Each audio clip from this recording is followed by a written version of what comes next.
As we were starting Living Hope and the small group ministry, we looked at Acts 2:42, where it helped us to understand that there's something beautiful about meeting in people's homes. There's something about a shared meal. There's something comfortable being in a living environment, a relational environment, rather than a teaching environment.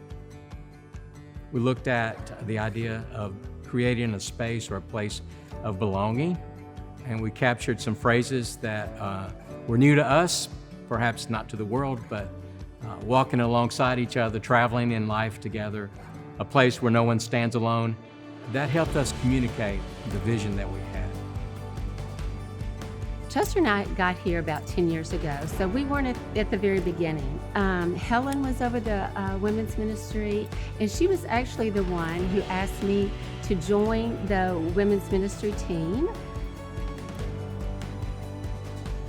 As far as the men's ministry, I think it really it helps develop the men into being the leaders they need to be more Christ-like, to provide mentorship and leadership and discipleship for everyone involved. Community is a priority. In fact, it's not just a priority, it's necessary for us. We talk about it as one of our core values, and the reason it's one of our core values is because there's actually a necessity to it, right? This is what the Bible lays out. We were designed and made for community, for the things that Bill has said, right? Walking alongside one another, living life together. These are catchphrases that we use, or church lingo that we use, but it really is just a matter of reminding one another and saying, this has to be a priority because it's necessary for us to grow in Christ. It's necessary for us to be the church because we have to be doing this together. When we launched Living Hope, it was gospel community mission. I don't know that that's changed. The sameness is the over 50 one another's.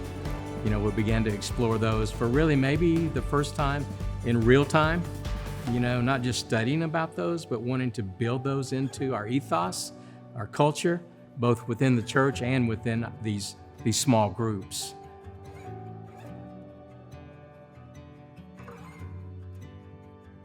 We are here to serve, really, and that's what the church wants to do, and that's what we as women want to do in the women's ministry.